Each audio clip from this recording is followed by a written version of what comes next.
The messy sewage crisis on the South Coast hits two hotels with nearly $250,000 in cancellations in a 3-month period. That's our top story in our Barbados Today afternoon news update for Wednesday, March the 14th. I'm Emmanuel Joseph. Thanks for joining us. At least two hotel properties along the sewage-infested South Coast have lost in excess of $200,000 due to cancellations. Chief Executive Officer of the Barbados Hotel and Tourism Association, Rudy Grant, says this happened between December 2017 and February this year. Grant was speaking at the BHTA's first quarterly meeting for the year at Hilton Barbados Resort this morning. We have seen for that period a higher level of cancellations. One member, if I can give two examples, one member would have seen an increase in the level of cancellations that amounted to $20,000, while another member would have seen an increase that amounted to $200,000 for that period. So that there has been some impact.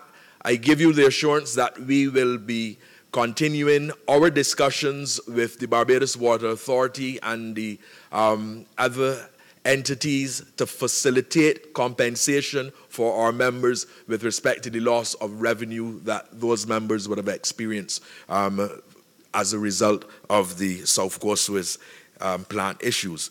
In other news now, a leading political scientist in Barbados says while the resounding victory by the Keith Mitchell New National Party in Grenada yesterday was expected, it confirms the need for electoral reform in the Caribbean.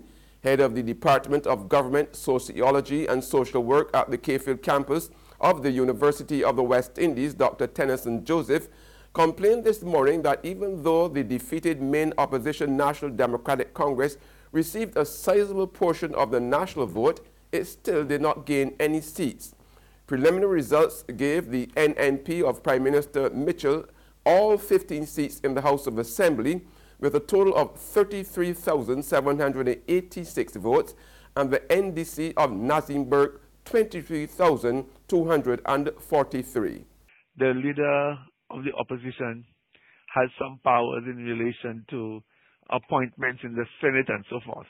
And when you have no opposition, then it raises some questions about what of the minority. Our systems never, our so-called democratic systems have never learned to address the question of minority rights. So we're very big on majority rule, but we have not done enough in relation to the rights of minorities. And 20-something thousand votes as against 30-something thousand votes is a lot of votes, but yet it is not represented in any way in the lower house. Meanwhile, leader of the NDC, Nazim Berg, graciously conceded defeat and congratulated Dr. Mitchell for another major victory. We wish to take this opportunity to congratulate Prime Minister Keith Mitchell and the members of the leaders of the New National Party on what we must admit is a resounding victory.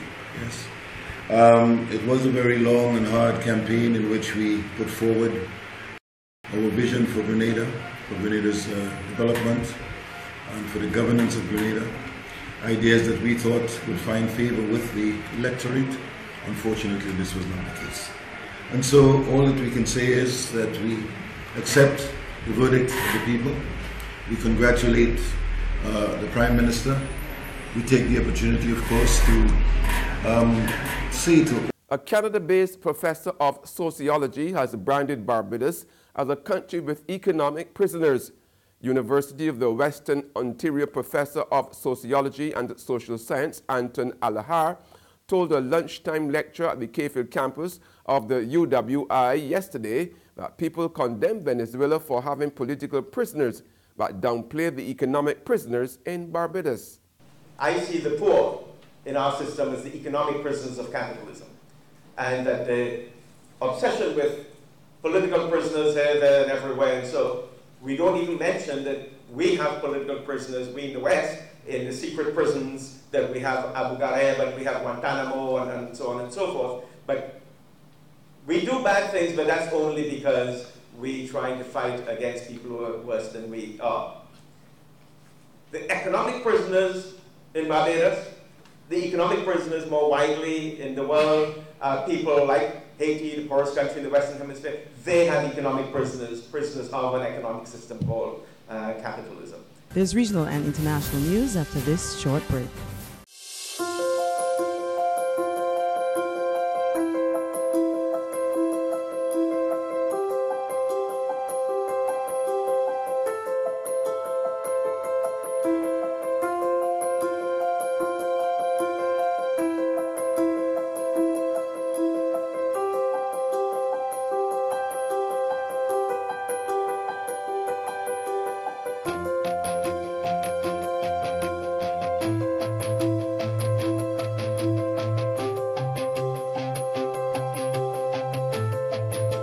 Barbados Today, news you can trust.